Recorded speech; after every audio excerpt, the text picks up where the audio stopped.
I have no reason to keep you bemused this morning, but I am tempted to say that I am primitive in some respect, specialized in some, and degenerate in some. You may be a little bit surprised and ask me this question as to how I'm and why I'm saying this. I can cite an example. I still use a small twig of a tree to brush my teeth with. And this is what my grandfather used to do. So I'm primitive in that respect. I'm not using toothbrush and toothpaste. I'm specialized in some respects that I'm using new gadgets, computer, etc., which my grandfather didn't use because these things were not available in his time. I'm degenerate in some ways because there was a time when I used to teach postgraduate students, did high-powered nucleic acid research, and today I am doing simple experiments in my garden and I'm teaching high school students. So I'm degenerate in that.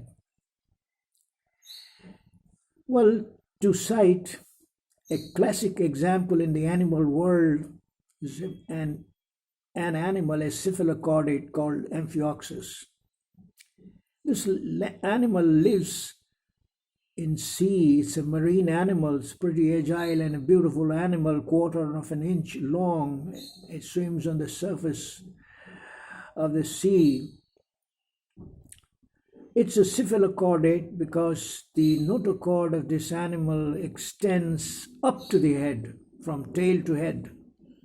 And you know that the notochord should not extend that much. It should remain up to the neck, not go into the head.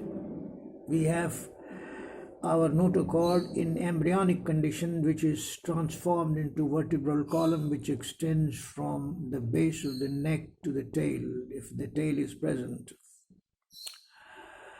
Well, so cephalocordate is very unique in that respect.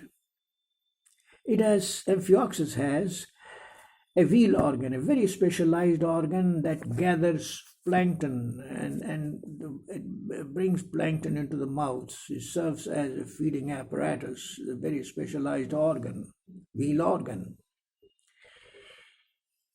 Amphioxus has flame cells as excretory apparatus, as excretory organs, selenocytes. And far down in the animal kingdom, we find in platyhelminths flame cells as excretory apparatus. Just above platyhelminths are nematohelminths, and after nematohelminths, above nematohelminths are annelids, and annelids have metanephridia rather than protonephridia. So to find protonephridia in Amphioxus looks a bit funny, but it's supposed to be very primitive character in that. So it is endowed with primitive character. It also has a specialized character in that it has wheel organ, and of course, it also has a degenerate character in that the gonads are not provided with ducts as you find in some lower cephalochordates or lower chordates or even high invertebrates. So it is degenerate in that respect. The Amphioxus is a classic example of having primitive characters, specialized characters, and degenerate characters. Many animals have such features, but they are not as evident as you find them in Amphioxus.